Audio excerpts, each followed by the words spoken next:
Và trong buổi livestream mới nhất của mình thì nữ doanh nhân CEO Nguyễn Phương Hằng cho biết đang đặt mua 15 triệu liều vaccine Covid-19 để chung tay cùng chính phủ Việt Nam đẩy lùi dịch bệnh Covid-19.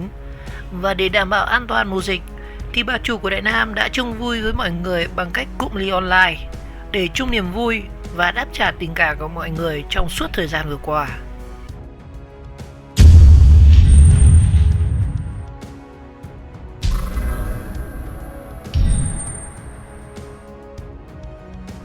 Và trong đoạn livestream mới nhất trên kênh YouTube Trường Đua Đại Nam thì bà CEO Nguyễn Phương Hằng còn ví von hình tượng với chai nước Dr. Thanh nhằm ẩn ý một điều gì đó. Biết ơn mình. Còn những người họ không nghèo, họ có cơm no áo ấm, họ đầy đủ rồi, họ rảnh rỗi, họ sanh nông nổi, họ có thời gian để họ đi soi mói chửi rủa. Bởi vì quý vị thấy không, đếm hết trên đầu ngón tay này có bao nhiêu người giàu đi làm từ thiện, hiếm lắm. Còn có chăng họ thảy ra cho một cái đó rồi á, muốn làm gì đó làm đi. Họ không đụng chạm, họ không va chạm, họ không có cái nhìn thân thiện, họ không có sự gần gũi, họ không có ấm áp như em, họ không có một cái bình đẳng như em.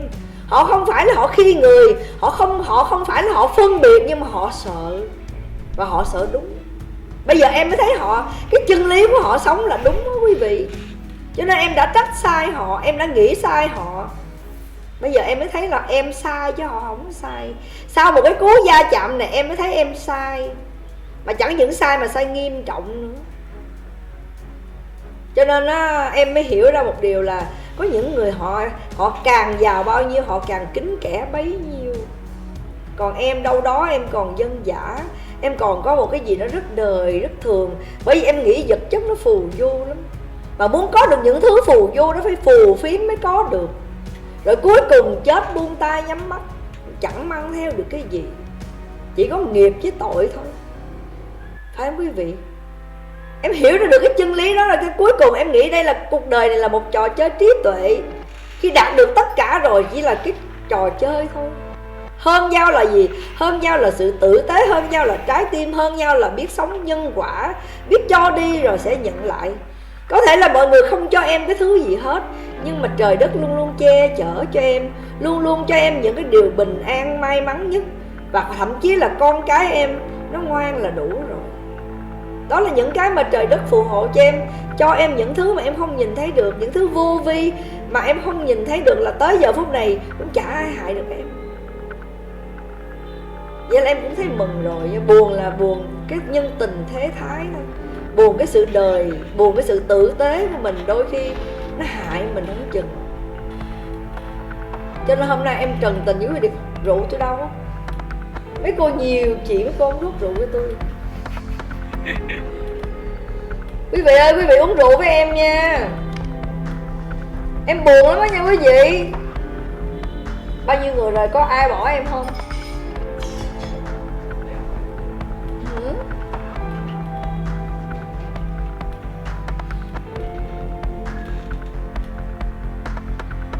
Uống này không? Trời ơi, uống cái này nè quý vị. Bây giờ mình doanh nghiệp trong nước á, thì mình phải quảng cáo dùm cho doanh nghiệp trong nước nha quý vị. Uống Dr. Thanh nè, rồi giải gì? Trời ơi, giải thưởng tới 300 triệu luôn, với hàng ngàn giải mỗi ngày. Trời ơi, xé ngay chúng liền. Đây là Dr. Thanh nha quý vị. Uống cái này vô là ngứa ngái lắm á. Giải ngứa, giải độc, thanh lọc cơ thể. Nhỏ này nó ngựa lắm nè, uống đi hết ngựa. Uống Dr. Thanh vô không còn ngứa mà thành ngựa mới ghê chứ. Ngựa không? Không còn ngứa mà chuyển bằng ngựa mới ghê chứ. Sao mà khó khui vậy? Cái sau vụ này là anh Thanh phải trả tiền hậu hĩnh cho Hằng lắm nha anh Thanh. Tới là 100 mấy chục ngàn người đang xem á. Uống Dr. Thanh là giải nhiệt rồi, giải mát gan rồi đó. Bị mà ăn cái gì bị sình bụng á, bị sình bụng uống vô nó hết á. Cái gì? Thiệt mà cái này nó bị sình bụng á, uống cái này nó hết sình á. Có khi không sình uống nó cũng sình, không biết à, hên xui. Nên tôi uống nha quý vị. Không có chết lo xé ngay có chúng 300 triệu không? 300 gì đó, 1,2 tỷ. Quý vị ủng hộ hàng Việt Nam xài người Việt Nam, xài người Việt Nam, hàng Việt Nam gì Dr. Thanh nhiệt.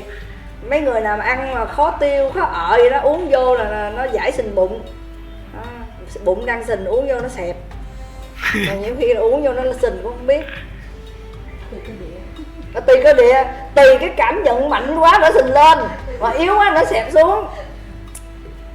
Thanh lọc cơ thể nha quý vị.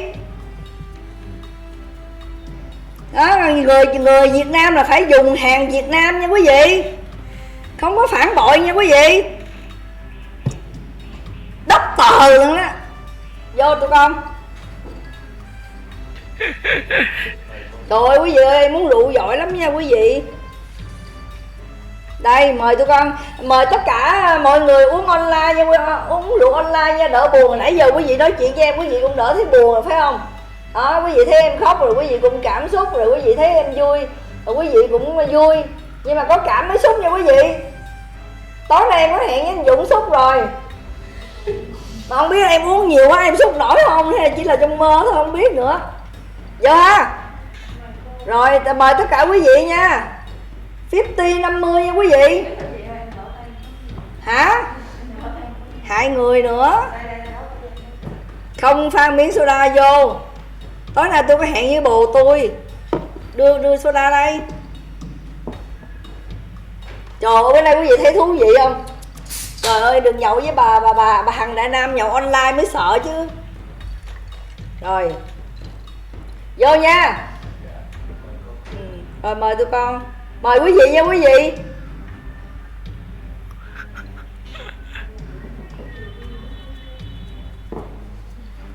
Hả?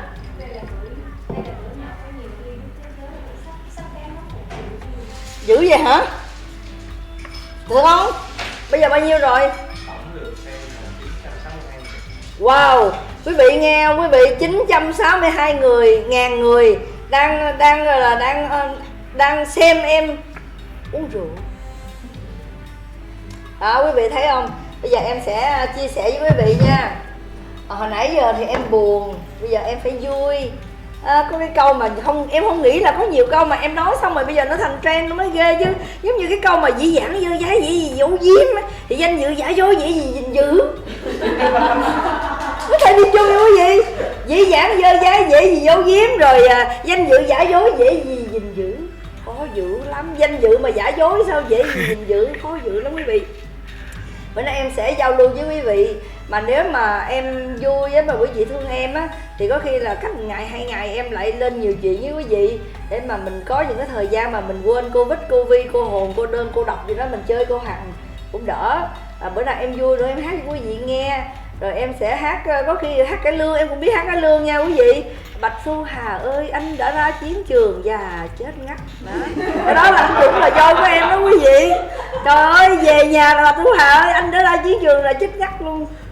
Chưa làm ăn gì là chết trước rồi đó quý vị. Đó, mà anh Dũng em nhậu xỉn vô rồi đi về là vợ tôi đâu, vợ tôi đâu. Đó, mắc cười lắm quý vị ơi, là Bạch Thu Hà. Bữa nay em sẽ chia sẻ với quý vị cái phần này trước đi, rồi em kể cho quý vị nghe. Tại sao biết không quý vị, trong cuộc sống á, đôi khi xỉn nó vui lắm nha quý vị. Anh Dũng của em á, là một cái người mà hồi trước đây á, là hay nhậu xỉn lắm. Mà em kể quý vị nghe là chuyện thật 100% nha. Cái bữa đó hình như là anh Dũng ảnh cũng xỉn lắm. Lúc đó khoảng tự nhiên nửa đêm em đang ngủ, em thấy ai gãi chân em quá trời quá đất. Thì ra là chả ngứa chân, chả ông gãi, chả gãi qua chân em quý vị. Trời ơi, em đang ngủ mà ai gãi em quá trời đất luôn, mà em thấy cái chân của ổng để đó, cái chân em nằm đây. Thì ra là hồi đó em mới rút cái chân em ra thì ổng mới gãi trúng cái chân ổng. Cái gì không? Ông gãi theo quán tính. Cái là sự thật luôn á. Tự nhiên cô đang ngủ có thấy ai gãi chân cô mà gãi nhiệt tình luôn. Thì ra cái chân của ổng ngứa mà ổng gãi chóc, ổng gãi lộn lên cái chân em. Sự thật nha quý vị, em không có nói dối quý vị đó. Sáng là em hỏi ổng đấy, ai biết đâu thì thấy cái chân nó nằm đó nó ngứa, thì ai biết cái chân em đè lên, không gãi trúng chân anh mà anh gãi trúng chân em. Trời ơi. Rồi em kể quý vị nghe nữa nha. Em uống rượu hơi bị dữ nha quý vị. Có một lần sinh nhật của em, trời ơi em uống nhiều lắm quý vị ơi. Em uống đến nỗi mà em không biết em uống 2-3 loại đó. Xong rồi khoảng 3 giờ sáng em giật mình dậy, trời ơi tại sao ta lại nằm trong thao đồ. Trời ơi, trời ơi quý vị ơi, em nằm trong thao đồ, cái đầu em trong thao đồ, đít em ngoài, mà không biết tại sao em lại nằm trong thao đồ, em cũng không hiểu luôn đó quý vị. Trời ơi dễ thương dễ sợ luôn á. Là cái bữa đó sinh nhật em xỉn, trời đất ơi mà em không biết tại sao em vô đường mà em không ra đường. Mà quý vị công nhận với em không, mình uống rượu sai cỡ nào mình cũng về nhà được hết, mình về theo quán tính. Rồi sau khi mình về nhà rồi á thì mình mới biết là tại sao mình về nhà được, mới ghê đó quý vị, cái này mới là ghê đó. Quý vị công nhận với em không, uống rượu sai cỡ nào sai cũng về nhà được, trừ khi mà nó đi quá giới hạn thì coi như là nằm đâu là nằm luôn thôi, chứ còn em xỉn chứ em cũng về nhà được. Mà sáng hôm sau em không biết sao em về được, mới ghê chứ. Trời đất ơi, em nói thật với quý vị á, có những cái cú xỉn là phải nói nhớ đời luôn quý vị. 3 giờ sáng mà em giật vậy, rồi tại sao ta lại nằm trong thao đồ mới ghê chứ. Em nhớ hoài luôn, mỗi lần sinh nhật em là em nhớ vụ nằm trong thao đồ. Vô hết đi tụi con. Quý vị ơi, quý vị uống tiếp đi. Và quý vị mà nghe em nói chuyện á, quý vị sẽ thấy vui lắm nè. Bây giờ quý vị cùng ly với em nè. Đó, vô nha quý vị. Hết cái này nha, em sao em kể cho quý vị nghe dài chuyện rất là vui lắm nha quý vị. Vô ha. Vô, 1, 2, 3, vô.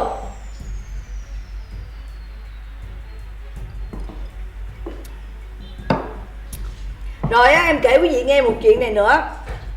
Hai thằng này nó say rượu rồi, nó cãi lộn nhau tơi bời hết trơn, nó sưng si nhau, nó cãi nhau. Xong cái thằng này chửi qua thằng kia chửi lại. Cái cuối cùng một cái thằng nó tức quá rồi nó không biết cách nào nó chửi, nó nói cái tổng thống của mày ngu như lợn. Đó quý vị thấy không, nó gây lộn nhau, xong nó chửi nhau vậy đó. Xong cái thế là đánh nhau quý vị, cái thế là bị police bắt vô ở bên nước ngoài á. Thế là bắt nó vô, đại khái là em dịch vậy nha quý vị, em dịch cho quý vị nghe vậy thôi. Bắt nó vô thì nhốt nó một thời gian rất là lâu, thì sau đó mới lôi nó ra tòa. Thì cái tội thứ nhất á là quý vị biết không, cái tội thứ nhất á là đánh nhau, nhậu xỉn đánh lộn nhau. Cái tội thứ hai là cãi lộn nhau. Là hai cái tội đó là quý vị thấy ok không? Quý vị biết không? Cái tội thứ ba của nó là cái tội gì quý vị không? Tiết lộ bí mật quốc gia. Trời đất ơi, câu này mới đeo. Ý là nói là tổng thống này ngu như lợn đó, mà nó gọi là tiết lộ bí mật quốc gia đó quý vị. Vô hết đi tụi con. Cái tội thứ ba của nó mới là tội đáng sợ, là tại sao tiết lộ bí mật quốc gia. Đó, chửi là tổng thống của mày ngu như lợn. Hai thằng nó đánh lộn nhau mà, nó chửi nhau, cuối cùng là tiết lộ bí mật quốc gia. Nói cái đó là tiết lộ tới bí mật quốc gia, cái tội đó mới là tội nặng đó.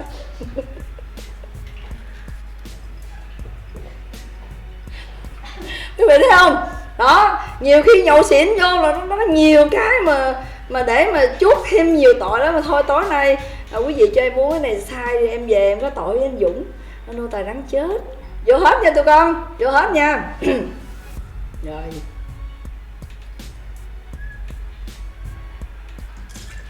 bữa nay quý vị cho em xài một bữa nha quý vị.